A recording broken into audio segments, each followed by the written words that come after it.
The afternoon sun painted golden patches across Riverdale Park as Walter Thompson settled onto his usual bench. At 72, the retired history teacher found peace in this daily ritual. The wooden bench, worn smooth from years of visitors, had become his second home since retirement. Walter adjusted his glasses and opened his dog-eared copy of The Warmth of Other Suns, a book he'd read countless times but always found new meaning in. A flock of sparrows gathered at his feet as he reached into his pocket for the small bag of birdseed he carried. His granddaughter had given him a fancy bird feeder for Christmas, but Walter preferred this direct approach. There was something special about feeling the tiny seeds in his weathered hands before watching the birds dance around them. "That's it.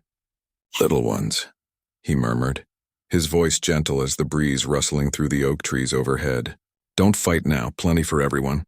Walter checked his watch, 3:15 p.m., like clockwork. He'd been coming to the same spot at the same time for nearly 5 years, ever since Dorothy passed. The doctors called it maintaining routine. Walter called it keeping his sanity. The park kept him connected to the world when grief threatened to isolate him. Several regular park-goers waved as they passed.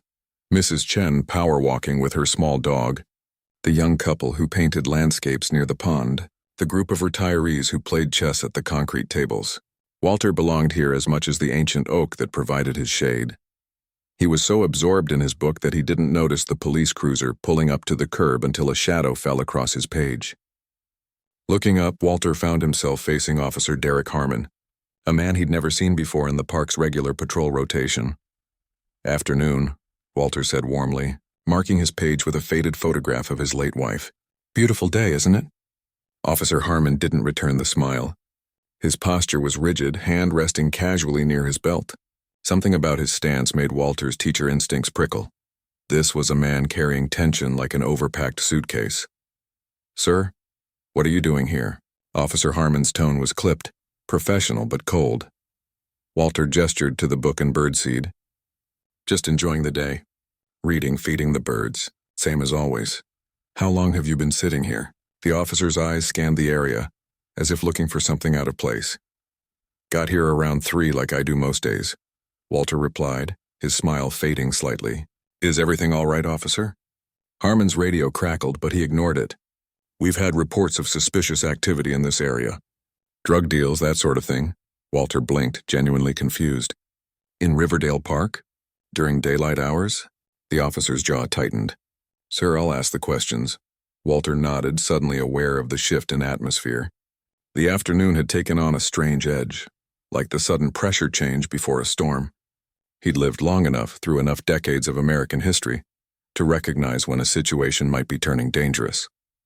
"Of course, officer." "I'm just surprised. I'm here almost every day, and it's usually just families, dog walkers, retirees like me." Officer Harmon stepped closer, his shadow completely blocking Walter's sunlight now. "ID, please." Walter carefully set his book aside and reached for his wallet with deliberate slowness. Decades of experience had taught him the importance of telegraphing his movements in situations like this. His heart beat a little faster as he handed over his driver's license. "Walter Thompson," Officer Harmon read aloud, studying the ID with unnecessary scrutiny. "You live on Maple Street? That's a good 10 blocks from here." "Yes, sir. The walk is good for my joints. Doctor's orders." Walter kept his tone respectful but couldn't help feeling a creeping unease. Something was off about this entire interaction. Behind them, a young mother hurried her children past, casting curious glances at the scene. Walter caught her eye briefly before she looked away. Officer Harmon handed the ID back but didn't step away. "And what's in the bag?" He pointed to Walter's cloth pouch of birdseed. "Just birdseed." Walter opened it to show the officer. "My little friends get hungry." The officer's radio crackled again. This time Walter caught fragments of a dispatcher's voice mentioning a situation across town. Officer Harmon tapped his radio in response but remained focused on Walter. "Have you noticed anyone suspicious hanging around here? Anyone approaching kids or leaving packages under benches?" Walter shook his head. "No, sir. Like I said, it's mostly regulars here. We tend to notice newcomers." "We?" The officer's eyebrows raised. "Who's we?" "Just a figure of speech," Walter explained. "The regular park visitors. Mrs. Chen over there with her poodle, the chess players, the young artists. We're like a little community. Officer Harmon's gaze hardened. Walter recognized the look. He'd seen it before, too many times in his 72 years. It was the look of someone who'd already made up their mind about who you were before you spoke a single word. "Sir, how about you pack up your things and move along for today?" Walter blinked, genuinely confused. "I'm sorry, officer, have I done something wrong?" "I didn't say that." Officer Harmon's voice took on an edge. "I'm asking you to move along. This area needs to be cleared." Walter looked around the park. Children played on swings. An elderly couple shared a bench across the pond. A group of teenagers practiced dance moves on the grass. Nobody else was being approached. "May I ask why just this bench needs to be cleared? I've been coming here for years." The officer stepped closer, his patience visibly thinning. "Sir, when an officer gives you a lawful order, the correct response is to comply, not question." Walter felt a familiar tension creep up his spine, the same tension he'd felt at lunch counters in the 1960s, at voting drives in the 1970s, at traffic stops in every decade since getting his license. At 72, he'd hoped these moments might become less frequent. They hadn't. They'd just changed form. "I understand, officer," Walter said carefully, beginning to gather his things. "I'm just trying to understand the situation. The situation is you need to move now." Officer Harmon's hand drifted toward his belt, again in a subtle but unmistakable gesture. Walter's movements slowed as he considered his options. He could leave, it was the safest choice. But this bench, this routine, this was his anchor. After Dorothy died, this daily ritual had saved him from drowning in grief. And more importantly, he knew he wasn't doing anything wrong. "Officer, I respect your authority, but I believe I have the right to be in a public park if I'm not breaking any laws." Walter kept his voice steady, though his heart pounded against his ribs. "Could you please explain what specific concern you have about me sitting here?" Officer Harmon's face darkened. He stepped even closer, using his height advantage to loom over the seated elder. "You want to make this difficult? Fine. We've had complaints about an older male matching your description harassing people in the park." Walter felt as if he'd been slapped. "Harassing? I've never—" "Sir, stand up." The command cut through Walter's protest. Nearby, a jogger slowed her pace, watching the interaction with concerned eyes. A father called his children closer from the playground, his attention divided between his kids and the escalating situation at the bench. Walter slowly rose to his feet, his knees protesting after sitting for so long. He stood eye to chest with Officer Harmon, maintaining a dignified posture despite his racing heart. "Officer, I think there's been a misunderstanding. I'm Walter Thompson. I taught history at Riverside High for 37 years. Half the adults in this town were my students. Anyone here can vouch for me." Officer Harmon barely seemed to register Walter's words. His radio crackled again, more urgently this time, but the officer's focus remained fixed on Walter, as if he'd found a target for the frustration he'd carried into the park. "Turn around and place your hands on the bench." The command hung in the air between them. Several people had stopped to watch now, their presence both a comfort and a concern to Walter. He didn't want an audience for his humiliation, but he also knew witnesses could mean safety. "Officer, please." Walter tried once more, his voice finally betraying a tremor of fear. "I'm just an old man reading a book. Whatever you're looking for, it isn't me." But Officer Harmon had stopped listening if he ever had been. The weight of a difficult shift, of personal stresses Walter couldn't know about, of biases too deeply ingrained to acknowledge, all of it concentrated on this one interaction. This one elderly black man who had questioned his authority instead of immediately complying. Last warning. Turn around and place your hands on the bench. Now. Walter looked past the officer to the park he loved, the trees he'd watched grow taller over the years, the pond where he'd fed ducks with his grandchildren, the paths he'd walked thousands of times. This place of peace was transforming into something else before his eyes. With a deep breath, Walter turned toward the bench, his movements deliberately slow, dignity his only shield. As he placed his weathered hands on the warm wood, he felt the officer move closer behind him, unaware that among the growing number of concerned onlookers was someone whose presence would soon change everything about this encounter. Walter's palms pressed against the sun-warmed wood of the bench, his fingers spreading wide as instructed. Behind him, Officer Harmon's breathing seemed unnaturally loud in the sudden pocket of silence that had formed around them. The usual park sounds, children laughing, dogs barking, the rustle of leaves, continued at the edges of Walter's awareness, but here, in this moment, time seemed to slow. "I'm going to pat you down for weapons," Officer Harmon announced, his voice carrying across the growing quiet. Several more park-goers had stopped to watch now, their expressions ranging from confusion to concern. "Officer, this really isn't necessary," Walter said, keeping his voice steady despite the humiliation burning through him. "I'm just here reading my book, same as I do every day." "Spread your feet wider," came the reply, ignoring Walter's words entirely. Walter complied, the movement causing a twinge in his bad knee. He'd had it replaced 3 years ago, but it still protested sudden movements. He bit back a wince, determined to maintain what dignity he could. "Is there a problem here?" called a voice from nearby. Walter turned his head slightly to see Mr. Rivera, one of the chess players, half risen from his seat at the concrete tables. "Sir?" "Stay back and mind your business," Officer Harmon barked, his hand now pressing firmly between Walter's shoulder blades. "This is police business." "But that's Walter Thompson," Mr. Rivera persisted, though he didn't approach closer. "He's here every day. He used to teach my kids history." Officer Harmon's hand pressed harder, pushing Walter more firmly against the bench. "Sir, I won't tell you again. Return to your game or you can join him." The threat hung in the air. Mr. Rivera hesitated, clearly torn, before slowly sitting back down. He didn't resume his chess game, though. None of the players did. All eyes remained fixed on the scene unfolding by Walter's bench. The pat-down was needlessly rough. Officer Harmon's hands moved roughly over Walter's torso, sides, and legs, as if he expected to find an arsenal hidden beneath the cardigan and pressed slacks of a 72-year-old man. Walter kept his eyes closed, focusing on his breathing, in out, the way Dorothy had taught him during her chemo treatments. "Find your center. Hold on to your piece. What's this?" Officer Harmon's voice sharpened as his hand closed around the small bulge in Walter's cardigan pocket. "That's my medicine," Walter replied calmly. "For my heart. I need to take it with food at 4 o'clock. Officer Harmon pulled the orange prescription bottle from Walter's pocket and examined it with exaggerated scrutiny. "Prescription for Walter Thompson," he read aloud, as if surprised the name matched. He returned the bottle to Walter's pocket with noticeably less care than he'd used to remove it. A young couple had stopped on the path directly across from the bench. The woman whispered something to her partner, who pulled out his phone and held it up, clearly recording. Within moments, several other phones appeared among the growing crowd of onlookers.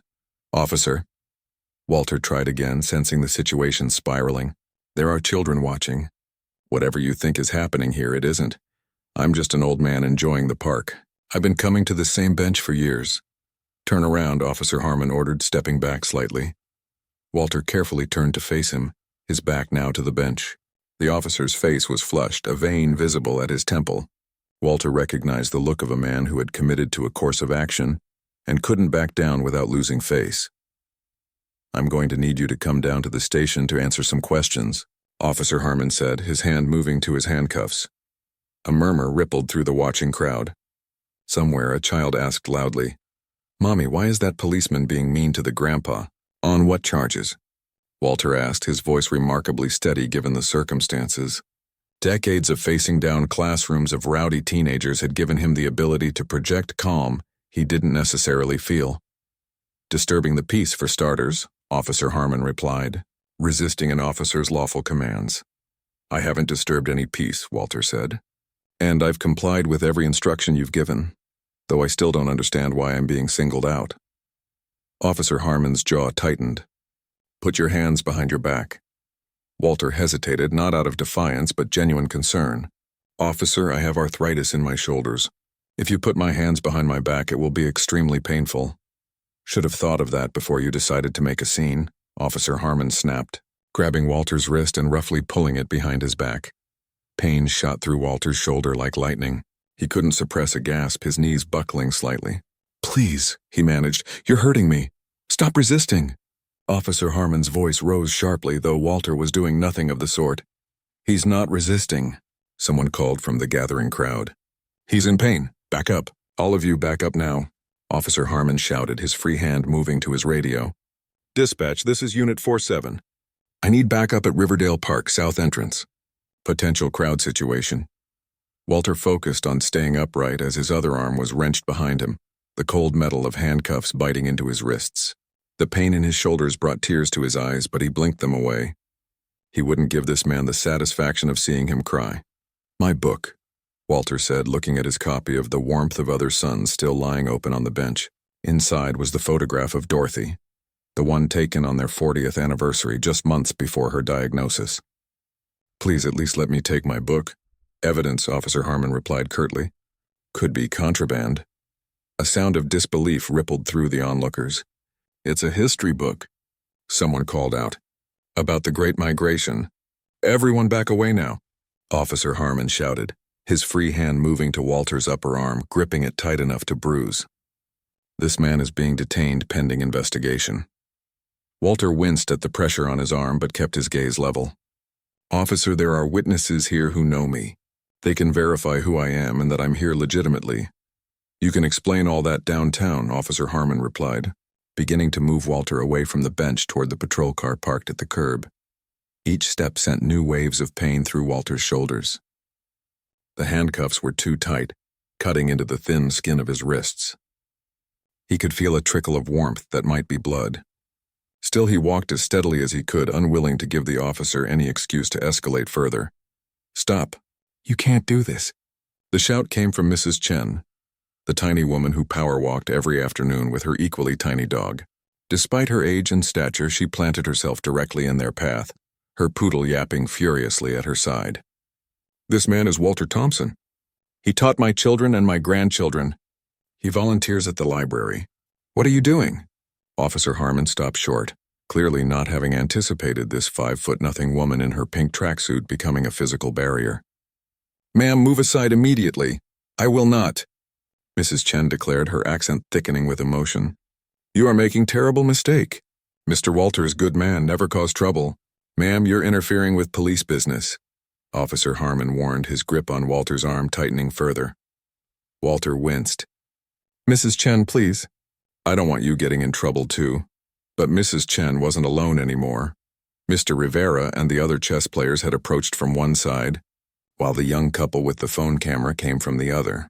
In moments, a loose semicircle of park regulars had formed, not threatening but present, witnessing, recording.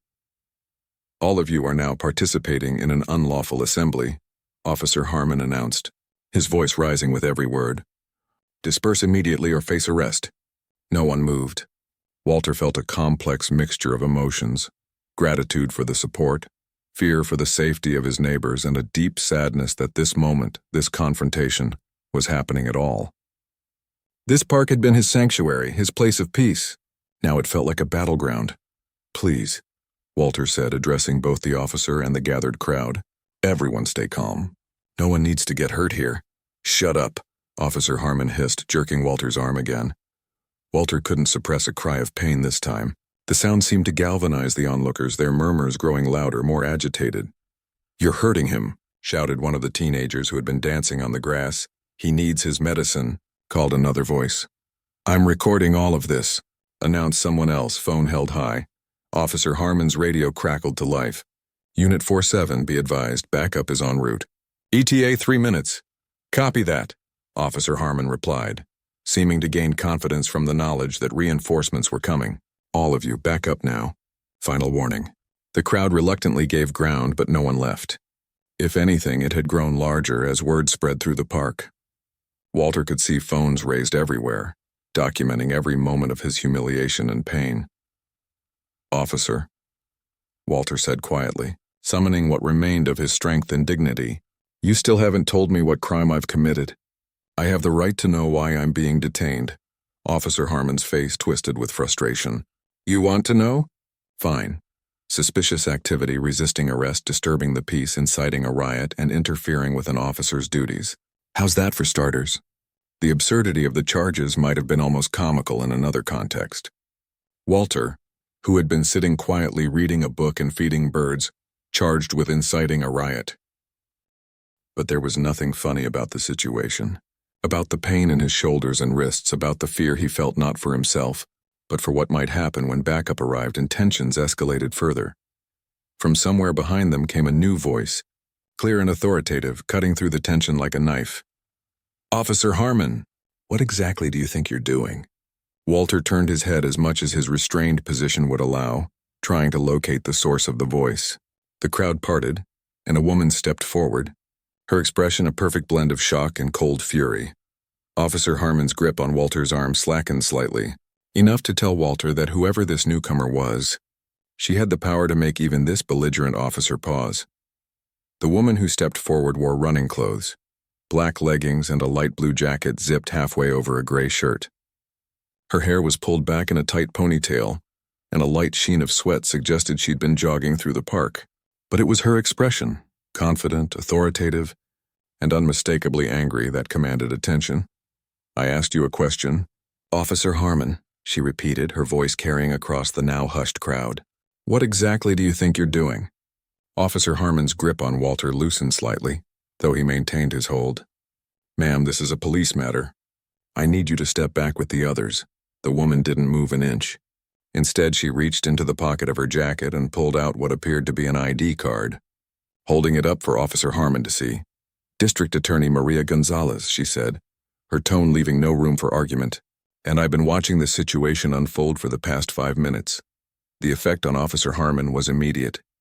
His posture stiffened, and Walter could feel a tremor pass through the hand gripping his arm. The officer cleared his throat, clearly thrown off balance by this unexpected complication. "District Attorney," he acknowledged, his voice noticeably different now, professional, cautious. "I'm in the process of detaining a suspect." "A suspect?" De Gonzalez cut him off, sliding her ID back into her pocket. "What I saw was an elderly man sitting on a park bench reading a book. Before you approached him with no apparent cause and escalated the situation to the point of physical detention." Walter remained silent, his shoulders screaming in pain from the awkward position. But a small flicker of hope began to grow in his chest. The crowd around them seemed to sense the shift in dynamics, the murmurs growing louder, more confident. "I received reports of suspicious activity in this area," Officer Harmon stated, the words sounding rehearsed now. "This individual matched the description." "What description?" De Gonzalez asked sharply. "Be specific, officer." Officer Harmon hesitated. "Male, older, sitting alone watching park visitors." De Gonzalez's eyebrows rose. "That description could fit half the people in this park." "Is sitting on a bench illegal now?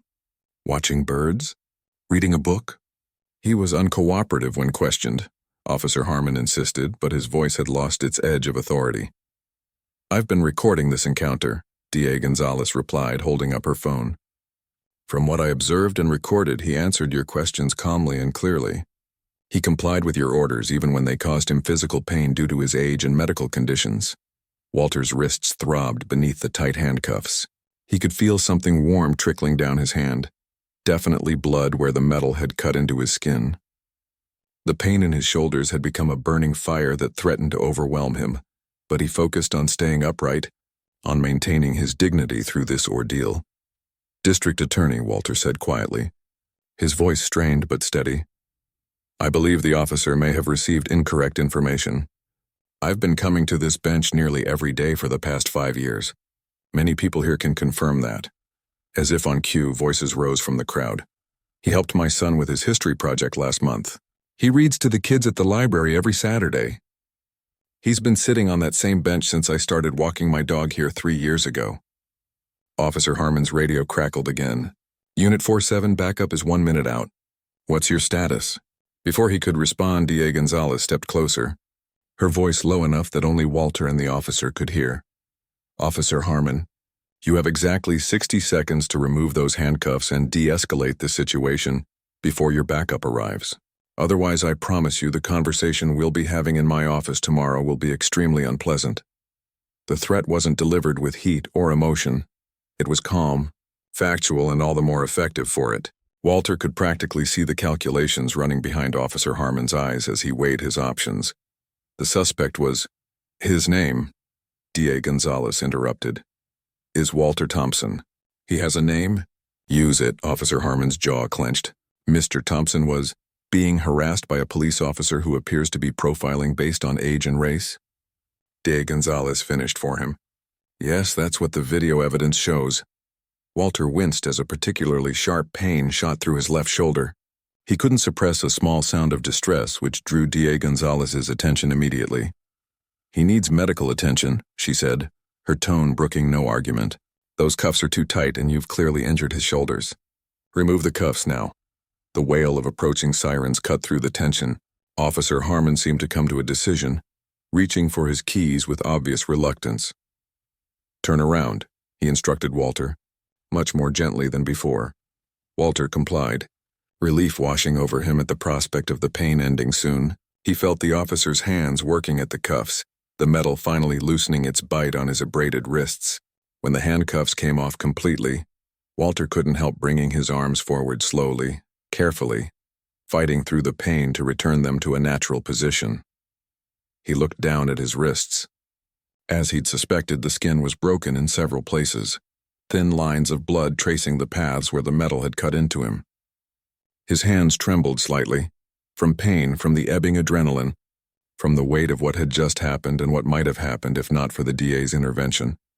A police cruiser pulled up to the curb, lights flashing, but siren now silent.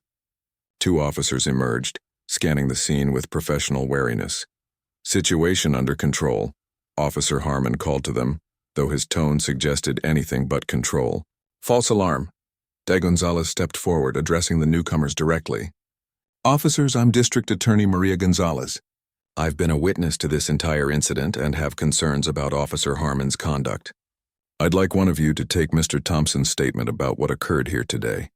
The two officers exchanged glances, clearly recognizing the DA and understanding the delicate situation they'd walked into. The older of the two nodded and approached Walter. "Sir, are you in need of medical attention?" he asked, eyeing Walter's bloodied wrists and the way he held his shoulders stiffly to minimize the pain. "Yes," Walter admitted, "but I'd like to give my statement first while everything is fresh in my mind." De Gonzalez turned to Officer Harmon. "You can wait in your vehicle, officer. We'll discuss this further at the precinct." It wasn't a suggestion. Officer Harmon hesitated, then nodded curtly and walked to his patrol car, the crowd parting silently to let him pass. The tension in the air eased slightly with his departure, though phones remained raised, still recording. One of the new officers retrieved a first aid kit from their cruiser and began cleaning and bandaging Walter's wrists while he gave his statement to the other. De Gonzalez remained close by, occasionally adding her observations but primarily letting Walter speak. "I was just reading my book," Walter explained, wincing slightly as antiseptic stung the cuts on his wrists. "Same bench, same time as always." Officer Harmon approached and began questioning me. No explanation, no cause that I could understand. When I asked why I was being singled out, he became aggressive. The officer taking notes nodded, his expression carefully neutral. "And at any point did you refuse to comply with his instructions?" "No," Walter said firmly. "I answered his questions. I provided my ID when asked. I stood when told to stand, turned when told to turn, put my hands on the bench when instructed. I did express confusion about why I was being detained, but I never refused to comply." Mrs. Chen pushed forward from the crowd. "I see everything." Officer very rough with Mr. Walter. Mr. Walter never resist, never fight, just ask questions like normal person would. "She's right," added Mr. Rivera, joining them. "I've known Walter for years. He's the most law-abiding citizen you'll ever meet. What happened today was wrong." More voices joined in, a chorus of witnesses all telling variations of the same story. Walter had done nothing wrong. The officer had escalated without cause. The use of force had been unnecessary and excessive. Throughout it all, Walter remained composed, though the pain in his shoulders and wrists was a constant reminder of how quickly a peaceful afternoon had turned into something frightening and humiliating. His book still lay on the bench where he'd been forced to abandon it, pages ruffling in the light breeze. "Mr. Thompson," De Gonzalez said when he'd finished giving his statement, "would you like me to arrange transportation to the hospital? Those wrists should be properly examined, and I'm concerned about your shoulders as well." Walter shook his head slowly. "I appreciate the offer, but I think I'd rather go home if that's all right. My grandson is a nurse. I'll call him to come over and check me out." "Of course," she replied with understanding, "but I would like your permission to follow up with you tomorrow. What happened here today shouldn't go unaddressed." Walter looked past her to where Officer Harmon sat in his patrol car, staring straight ahead, jaw set in a hard line. Then he looked around at the gathered crowd, his neighbors, fellow parkgoers, witnesses to his humiliation but also to his dignity. Yes, he said finally. I think that would be appropriate. Not just for my sake, but so this doesn't happen to anyone else. De Gonzalez nodded, a look of respect crossing her features. I'll make sure it doesn't. She handed Walter her business card. My direct line is on the back. Please call me if you need anything, day or night. One of the officers who'd been bandaging Walter's wrists stood up. Sir, are you sure you don't want us to call an ambulance? Those cuts aren't too deep, but your left shoulder seems swollen. Walter managed a small smile. I've had worse playing basketball with my grandsons. But thank you for your concern, officer. Mrs. Chen appeared at Walter's side with his book, carefully closing it after marking his place with the photo of Dorothy. Your book, Mr. Walter, and your birdseed. She handed him the small cloth bag as well. Thank you. Mrs. Chen. Walter's voice wavered slightly as he accepted the items, the simple kindness touching him more deeply than he'd expected. The crowd began to disperse slowly, many stopping to express support or offer help before moving on. The young couple who'd been recording promised to send their video to both Walter and the DA. Mr. Rivera insisted on calling Walter's grandson himself to explain what had happened. Throughout it all, Walter maintained his composure, though inside, a complex storm of emotions churned: anger, humiliation, relief, and a deep, bone-weary sadness that such incidents were still part of the world his grandchildren were growing up in. As the park gradually returned to something resembling normalcy, Walter sat back down on his bench, his movements slow and careful to accommodate his injured shoulders. De Gonzalez sat beside him, her jogging interrupted but seemingly forgotten. You know, Walter said quietly, looking out over the pond where ducks glided peacefully across the water. I've been coming to this bench since my wife passed 5 years ago. It's been my sanctuary, my place of peace. And it still can be, De Gonzalez replied. What happened today was wrong, Mr. Thompson. Deeply, fundamentally wrong. And I promise you there will be consequences. Walter nodded, his fingers tracing the worn cover of his book. In the distance he could see Officer Harmon's patrol car pulling away from the curb, the other officers following behind. The thing is, Walter said, his voice soft but clear, for him this was just one bad day on the job.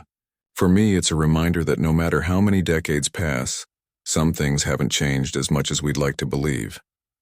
D.A. Gonzalez didn't offer platitudes or easy reassurances. Instead, she simply nodded, acknowledging the truth of his words and the weight they carried. That's why what happens next matters so much, she said finally, because the only way things change is when people of conscience refuse to look away. By evening, Walter's quiet house on Maple Street had become an unexpected gathering place. His grandson Thomas had arrived first, medical bag in hand, eyes dark with worry and barely contained anger as he examined Walter's injuries. Grandpa, this shouldn't have happened, Thomas said, his gentle hands belying the fury in his voice as he applied a proper dressing to Walter's wrists. These cuts are deep enough to leave scars. Walter watched his grandson work, seeing both the little boy he'd taught to fish and the confident medical professional he'd become. The body remembers, he said quietly. Some scars are meant to be visible, I suppose. The doorbell rang again, the 4th time in the last hour. This time it was Pastor Green from Walter's church, bearing a casserole and righteous indignation in equal measure. The whole congregation is talking about it, the pastor said, as Walter's daughter-in-law Rose ushered him into the living room. Someone posted a video online and it's spreading fast, Walter sighed, shifting carefully in his armchair to accommodate his aching shoulders. The ice packs Thomas had applied had helped somewhat, but the doctor his grandson had consulted by phone suggested there might be soft tissue damage that would require further examination tomorrow. I didn't want to become a viral sensation at 72, Walter said, attempting a smile that didn't quite reach his eyes. Rose squeezed his hand gently. Dad, people need to see this. Need to know it happened. To you, of all people. The of all people hung in the air. Walter Thompson, respected teacher, community elder, volunteer, the man who'd organized the town's first integrated Little League team back in the 70s, who'd taught 3 generations of local children about civil rights and civic responsibility.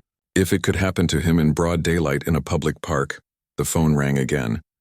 Rose answered it, then held it out to Walter. It's Principal Howard from Riverside High. Walter took the call, listening as his former colleague expressed shock and support. Yes, Walter assured him he was doing okay. No, he didn't need anything at the moment. Yes, he would keep the school informed about any developments. As the evening progressed, Walter's home continued to fill with people and food and phone calls. Former students, neighbors, church members, all expressing variations of the same sentiment: outrage, support, and a determination that there must be consequences. Through it all, Walter maintained his usual grace and dignity, though those who knew him best could see the toll the day had taken. The slight tremor in his hands as he accepted a cup of tea, the careful way he shifted to avoid jarring his shoulders, the distant look that occasionally crossed his face as if he were seeing something beyond the crowded living room. Around 9 o'clock, D.A. Gonzalez called. Rose put the call on speakerphone so Walter wouldn't have to hold the receiver. "Mr. Thompson, I wanted to update you." The DA's voice came through clearly. "I've spoken with the police chief and reviewed the footage, both mine and what's been shared online by other witnesses. Officer Harmon has been placed on immediate administrative leave pending a full investigation." A murmur ran through the gathered group. Walter simply nodded as if he'd expected nothing less. "Thank you, District Attorney," he said. "What happens next?" "The department will conduct an internal review, but my office will be watching closely," Gonzalez replied. "I've also initiated a wider audit of Officer Harmon's previous arrests and complaints. This doesn't appear to be an isolated incident." Walter closed his eyes briefly. Not an isolated incident. Of course it wasn't. How many others had faced similar treatment without the fortune of having a district attorney jogging by at the critical moment? "Mr. Thompson," D.A. Gonzalez continued, her voice softening slightly. "How are you doing, really?" Walter looked around his living room at the faces watching him, family, friends, community members who'd rallied around him. His gaze lingered on the photographs on the mantel. Dorothy on their wedding day, their children in graduation caps, grandchildren in various stages of growing up. "I'm tired," he admitted, the simple honesty of the statement landing heavily in the quiet room. "But I'm home, I'm safe, and I'm surrounded by people I love." Many aren't so fortunate. After the call ended, the gathering began to wind down. People had jobs to go to tomorrow, children to put to bed. They departed with hugs, promises to check in, offers of help. Eventually, only family remained. Walter's son William and daughter-in-law Rose, who lived across town, and grandson Thomas, who insisted on staying the night to monitor Walter's condition. "Dad, we could postpone the community center meeting tomorrow," William suggested, concern etched into features that resembled Walter's own. "No one would expect you to be there after what happened today." Walter shook his head. "The youth program budget needs to be finalized. I'll be there." William and Rose exchanged glances, the familiar exasperated look of children dealing with a stubborn parent. "At least let Thomas drive you," Rose said. No arguments. Later, as the house settled into nighttime quiet, Walter sat alone in his study. Thomas had finally been persuaded to get some sleep in the guest room, after extracting a promise that Walter would call if he needed anything during the night. Walter's gaze fell on the book he'd brought home from the park, still marked with Dorothy's photograph. He carefully opened it to where he'd left off, removing the photo and studying his wife's smiling face. "Quite a day, love," he murmured. "Wish you'd been here to set that young officer straight. You always did have a way with difficult people." He could almost hear her reply, something practical and wise with that touch of humor that had kept him grounded through 47 years of marriage. Dorothy had never suffered fools gladly, but she'd also believed fiercely in redemption, in the possibility of people learning and growing beyond their worst moments. Walter's phone buzzed with a text message. It was from an unknown number, but the content made the sender clear. "Mr. Thompson, this is Officer Luis Rivera from today. I wanted to check how you're doing and say I'm sorry for what happened. It wasn't right. Some of us are trying to do better." Walter read the message twice before setting the phone down. One of the officers who'd arrived as backup, he recalled. The younger one, who'd been quiet but respectful, who'd bandaged his wrists with careful hands.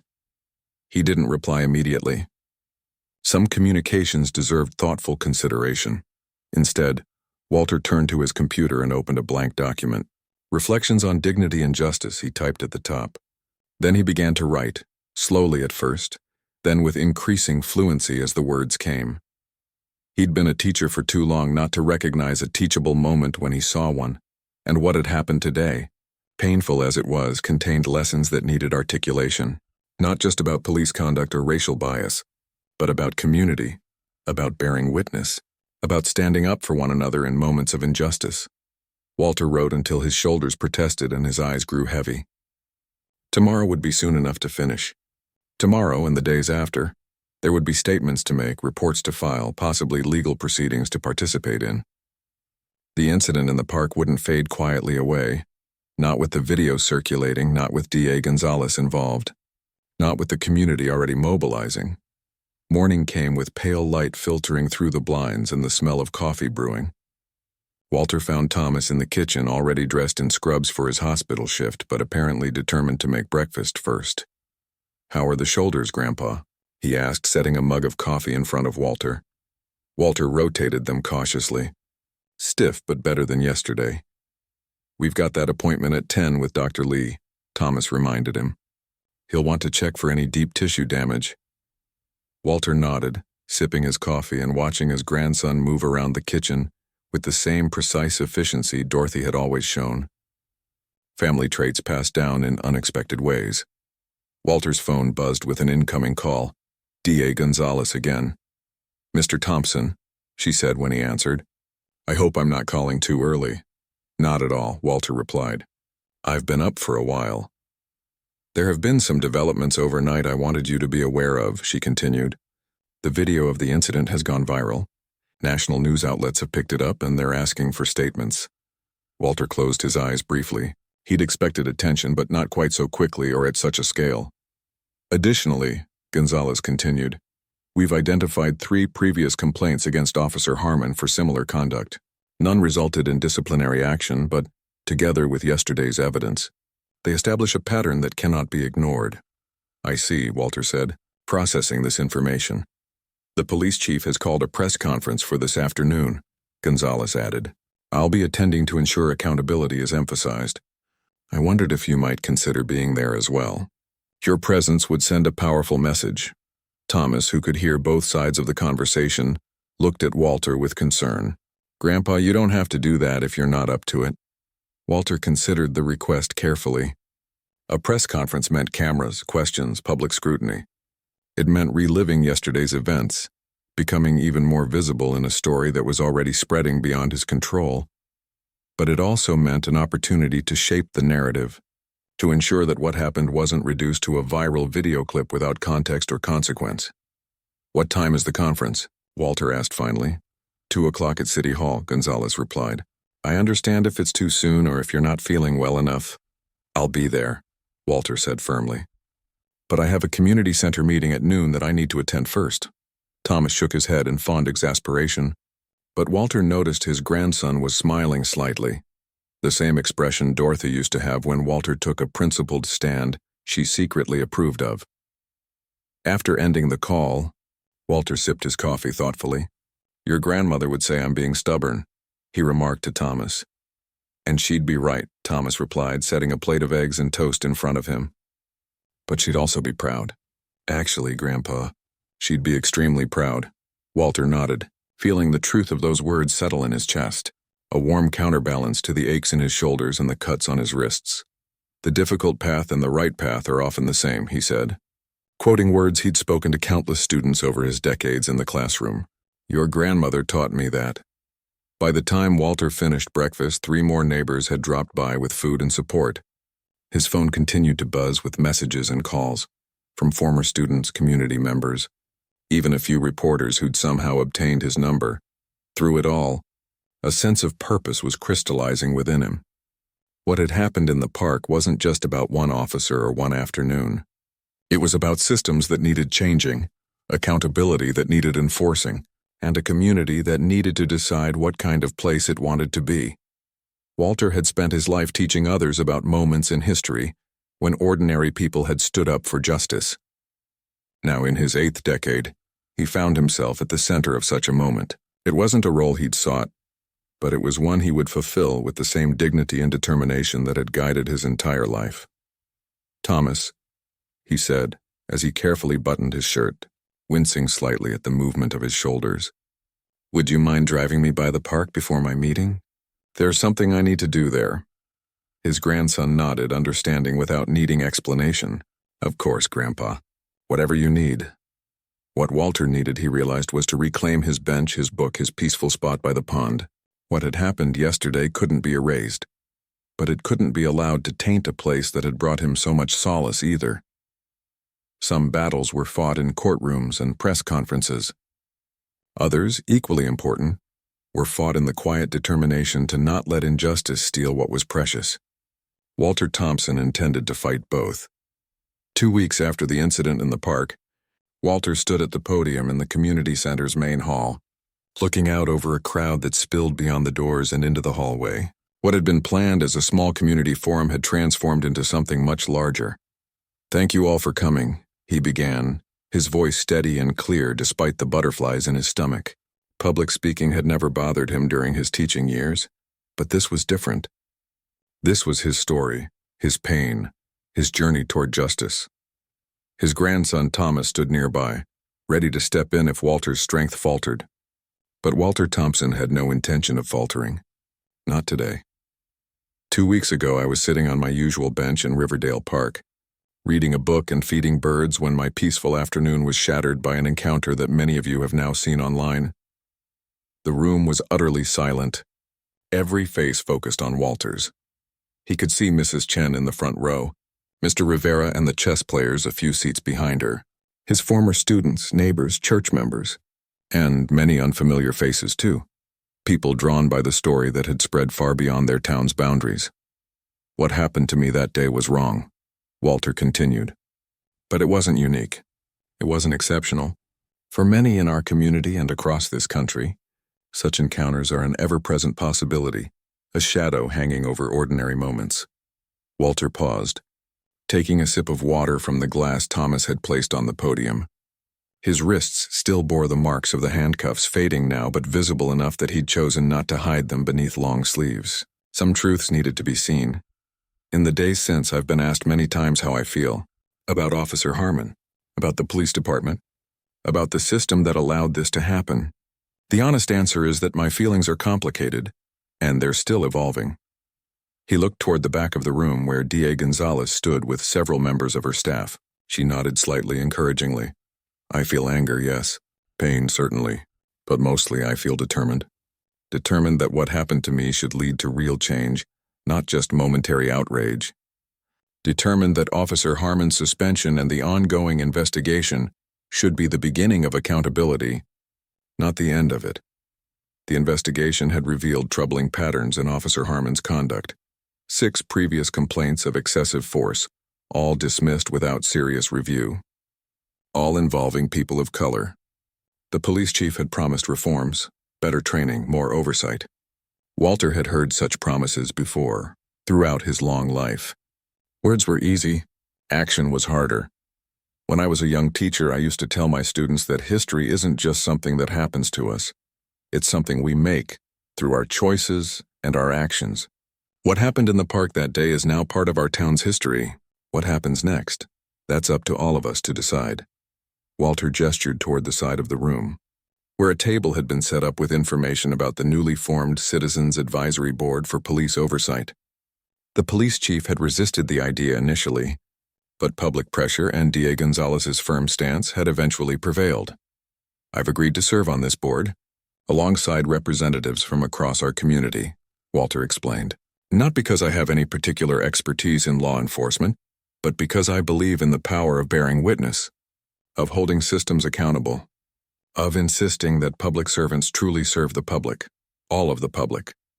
He paused again, feeling the weight of the next words before he spoke them. "I also want to acknowledge something important. While what happened to me was wrong, I was fortunate in ways many others are not. Fortunate that D.A. Gonzalez happened to be jogging in the park that day.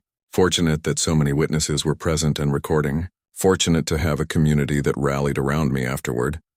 Faces in the crowd nodded in somber understanding. Not everyone has those advantages. Not every incident is captured on camera. Not every victim has a support system or the resources to seek justice. That's why systemic change is so necessary, because justice shouldn't depend on luck or privilege. Walter's shoulders had healed well over the past 2 weeks, thanks to proper medical care and his grandson's attentive treatment. The physical pain had largely subsided. The emotional aftermath was more complex, with good days and difficult ones. Nightmares sometimes, moments of unexpected anxiety when he saw a patrol car, but also moments of profound connection and community that might never have happened without the catalyst of that terrible day. "I'd like to share something else with you," Walter continued. "Last Thursday I received a letter from Officer Harmon." A murmur ran through the crowd. This was something Walter hadn't shared publicly until now. In his letter, he apologized for his actions. He acknowledged that he had allowed stress, bias, and poor training to cloud his judgment, and that he had abused his authority. He didn't make excuses or try to justify what he did. Walter had read the letter many times, trying to gauge its sincerity, wrestling with his response. Dorothy would have said to look for the humanity behind the uniform, behind the actions. To recognize the possibility of growth without dismissing the reality of harm. "I haven't responded yet," Walter admitted.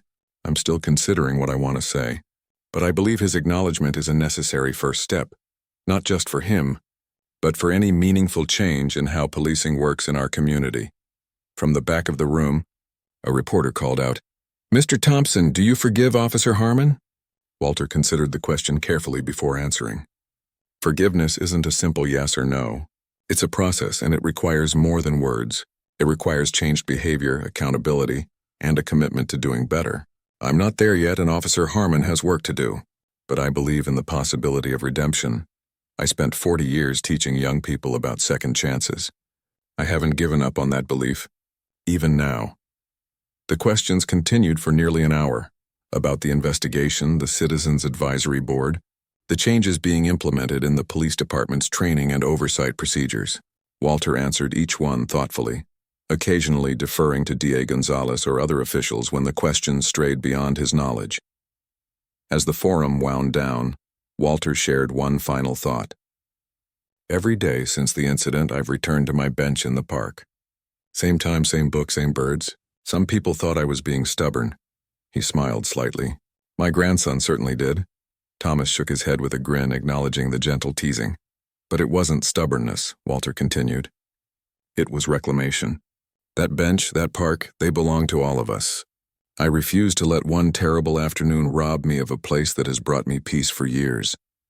Just as I refuse to let this incident define me or our community, or even Officer Harmon."